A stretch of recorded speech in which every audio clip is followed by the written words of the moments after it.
కావలిలో ఆస్తి వివాదం. వైకాపా నాయకుల దౌర్జన్యంపై బాధితుల ఆవేదన.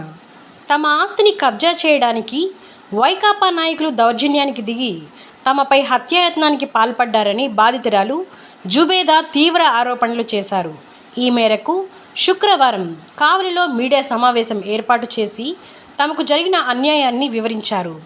బాధితురాలి కథనం ప్రకారం కావలి వైకుంఠపురంలో తాము నివాసముంటున్న ఆస్తిని దూరి లక్ష్మీనారాయణ అనే వ్యక్తి ఆక్రమించుకోవడానికి ప్రయత్నిస్తున్నాడని తెలిపారు. వైకాపా మాజీ కౌన్సిలర్ చిన్నపుల్లయ్య, లక్ష్మీనారాయణ ఇద్దరూ కలిసి తమపై నిరంతరం వేధింపులకు గురి చేస్తున్నారని పేర్కొన్నారు. ఇది మా పూర్వీకుల ఆస్తి. ఇక్కడ 2 నెలల నుంచి మేము ఇక్కడ ఉంటున్నాము, కాపురం ఉంటున్నాము. వైసీపీ తరపున చిన్న పుల్లయ్య అంట మాకు నిన్న 50 మందిని తీసుకొచ్చి మా మీద ఈ రకంగా దాడి చేసి మమ్మల్ని గాయపరిచి కొట్టి ఇచ్చేశాడు. మాకు కొట్టి మాకు కేసులు పెట్టాడు. వెళ్ళి ఇటు చేసి ఈ విధంగా కొట్టేసి మా ఆడోళ్ళని చూసి ఆడోళ్ళని చూడకుండా బాగా కొట్టేసి ఇది చేసేసారు. వాళ్ళ మనుషులు 50 మంది దాకా వచ్చారు. అతని తరపున వీడియో కూడా తీశాడు ఈ అబ్బాయి. ఆ వీడియో కూడా బయటికి రావాలి.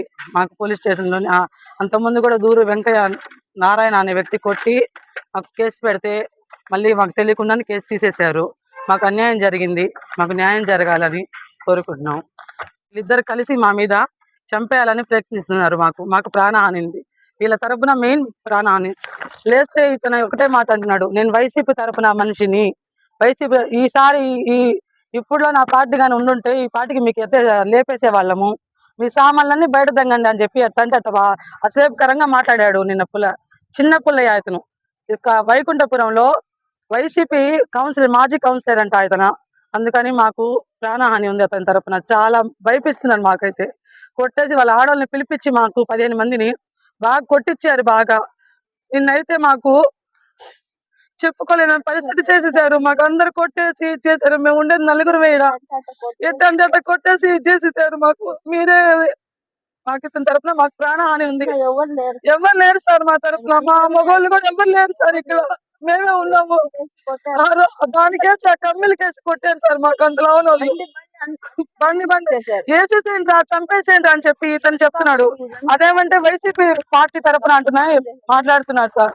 వైసీపీ తరపున అని మాట్లాడుతున్నారు. ఈ పార్టీకి మా పార్టీ కానీ ఉండుంటే మీకు ఎప్పుడో లేపేసే వాళ్ళము, మీ సామాన్లన్నీ బయట దంగండి అని చెప్పి మాట్లాడుతున్నారు సార్. ఇది మాకు ఎవరు లేదు సార్. మేము పేదవాళ్ళమని మాకు మోసం చేస్తున్నారు.